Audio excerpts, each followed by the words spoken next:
你有沒有遇過這種時刻啊？明明你已經很努力了，卻突然冒出一個哥格。什麼叫哥格？簡單說，就是人生中那些讓你覺得完了，這是真的撐不住了的東西。可能是一個突然來的疾病，可能是一場意外的財務危機，可能是一個一直找你麻煩的人，可能是一個你以為穩定，結果突然崩盤的計劃。人生最可怕的不是困難出現，而是困難出現時，你看着眼前的敵人，心裡只剩一句話：神啊，你是不是沒有看到啊？今天很多人信仰最大的挑戰，不是相信神存在，而是相信神真的掌權。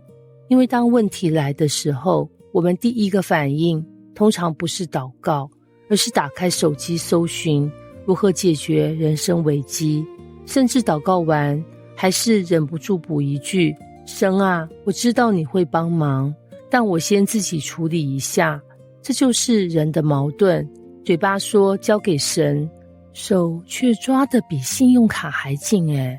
今天以西結書38章，就是神給一群正在害怕的人一個震撼提醒，不要只看敵人的大小，要看神坐在哪裡。當時以色列百姓經歷被辱，國家破碎，看起來完全沒有希望。就在這個時候，神讓以西結預言一場未來的攻擊，一個名字叫哥格，帶着強大的軍隊要攻擊神的百姓。聽起來像電影劇情，大軍壓境，敵人數量龐大，裝備超強，百姓可能想這次是不是沒救了？可是故事最精彩的地方來了，神沒有說放心，你們比較強，神也没有說放心，敵人其實不厲害。神說的是，哥格啊，我與你為敵。注意，神沒有叫百姓自己打贏，因為有些戰場不是靠人的能力，而是靠神的掌權。這是不是很像我們的人生啊？有些問題不是努力不夠，不是能力不足，不是計劃不完整，而是有些事情大到我們必須承認，神啊，我需要你。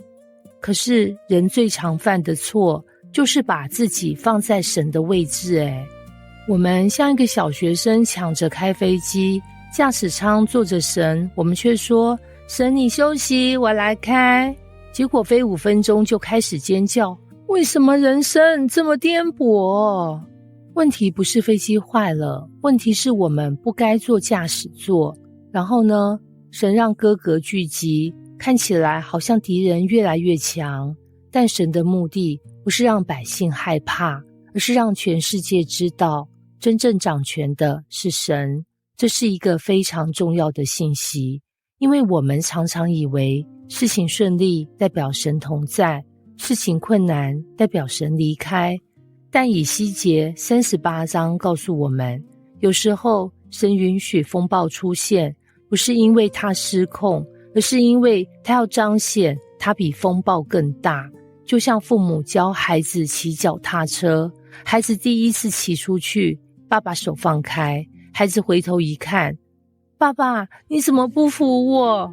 其實爸爸不是離開，爸爸是在旁邊保護。神也是如此，有些時候我們感覺神沒有動作，但他其實正在掌管。哥格以為自己是在攻擊，但神知道最後的結果會成為他榮耀的彰顯。